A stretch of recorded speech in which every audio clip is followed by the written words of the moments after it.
¿Se puede gobernar de forma científica? Buscamos constantemente cómo reducir la incertidumbre con la que nos enfrentamos al mundo a diario. Sin abrir las persianas, consultamos en el todopoderoso Google qué tiempo hará hoy. Si vamos con prisa y necesitamos usar el coche, quizá también miraremos en qué estado están las carreteras y cuál es el trayecto más favorable.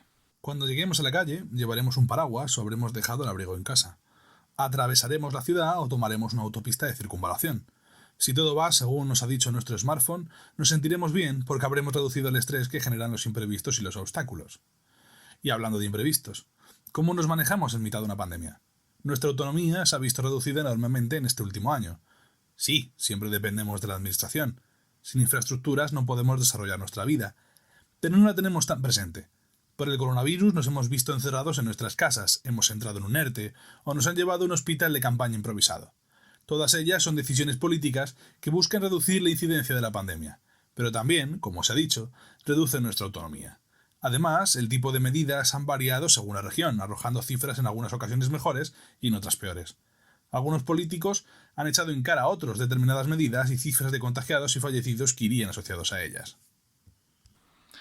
Unos 8 meses después de que la OMS declarase la COVID como pandemia, un grupo de científicos, liderados por la epidemióloga Eleanor Murray, de la Universidad de Boston, y por la viróloga Angela Rasmussen, de la Universidad de Columbia, analizaron los discursos que se habían utilizado políticamente en esos meses. La conclusión del análisis es que se habían planteado falsas dicotomías atractivas para ofrecer un escape ante la inquietante complejidad y la perdurable incertidumbre.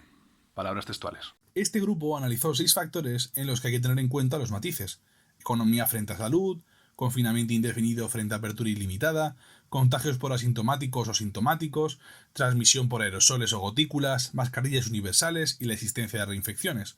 Entre estos factores, los expertos hablan de matices y en ningún caso de decisiones finales.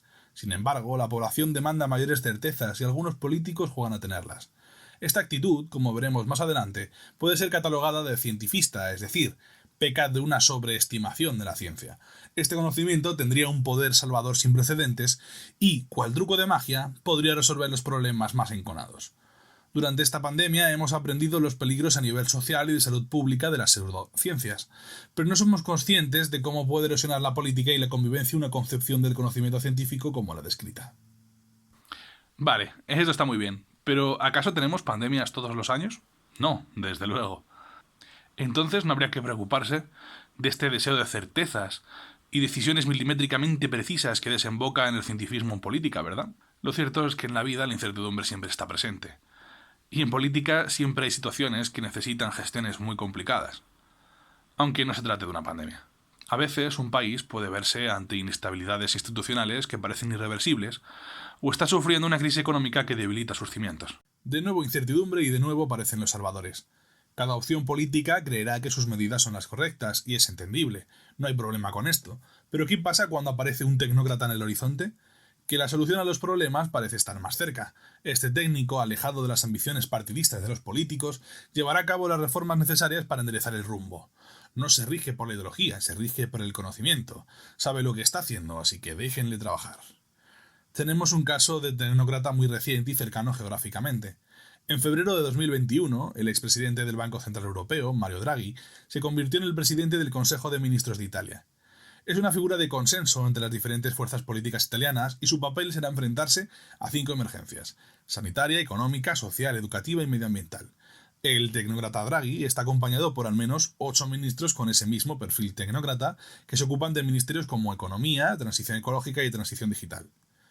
Los italianos están acostumbrados a tener primeros ministros tecnócratas. En 2011, en plena crisis económica, fue el economista Mario Monti el encargado de implementar reformas y las famosas medidas de austeridad. Si para resolver crisis existen medidas tan certeras como las que aplican estos tecnócratas, ¿por qué no gobiernan siempre? Siendo humildes, no cabe aquí todo el análisis que un país como Italia necesitaría para entender todo este fenómeno. Aunque una cosa está clara: recurren al tecnócrata cuando todo parece que va a saltar por los aires. Se creen las medidas técnicas cuando todo es inestable, cuando hay incertidumbre. Los tecnócratas estarían gobernando con el método científico de su parte. No habría ideología aquí, solamente conocimiento bien aplicado. ¿Es acaso malo un poco de estabilidad política? No. Pero hacer creer que existen maneras científicas y precisas de gobernar es un artificio que debería ser analizado y criticado en lugar de replicado sin reflexionar. Para quienes defiendan este tipo de gobiernos, la respuesta a la pregunta inicial, ¿se puede gobernar de forma científica?, sería sí, inmediatamente, y los mercados financieros serían sus más fervientes creyentes. Cabe señalar que los gobiernos tecnócratas suelen caracterizarse por una perspectiva económica que considera que las decisiones de los diferentes actores económicos son siempre racionales, lo que crea la imagen de escenarios perfectamente predecibles científicamente. Pero como indicaban los investigadores antes mencionados, gobernar junto a la evidencia científica está lejos de ser una actividad política totalizadora. Los matices, la humildad y la perfectibilidad deben ser factores siempre presentes. ¿Qué podemos esperar del conocimiento científico entonces?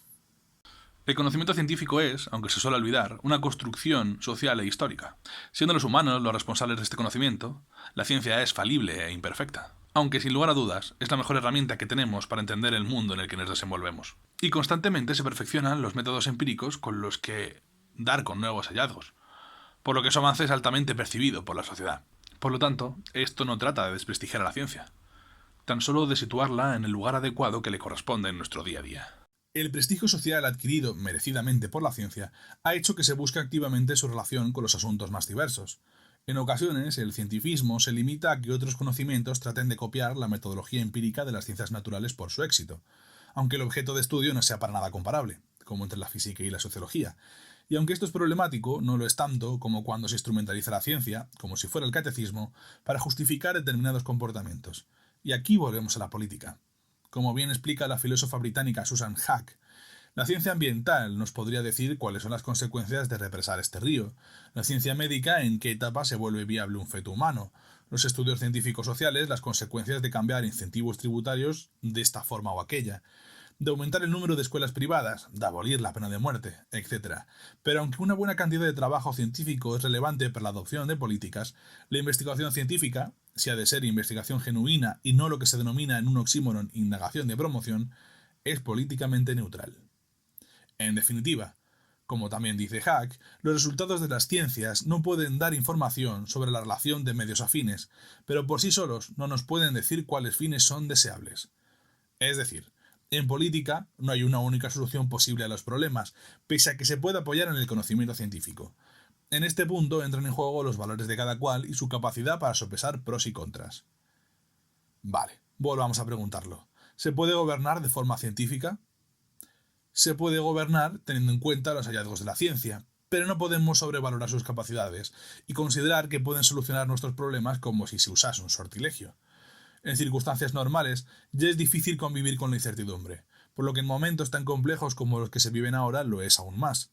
La ciencia nos ayuda a reducir nuestra ignorancia y también reduce la incertidumbre. Lo hemos pasado mal y seguiremos teniendo malos momentos, pero al menos sabemos que la pandemia tendrá un final, gracias, entre otras cosas, a la elaboración de vacunas. Sin embargo, debemos aprender a valorar en su justa medida el conocimiento científico, ya que de esta manera podremos ser ciudadanos críticos que no caigan en polarizaciones interesadas ni en soluciones finales que limiten el pluralismo político. Una correcta valoración de la ciencia redundará en una sociedad más sana y democrática.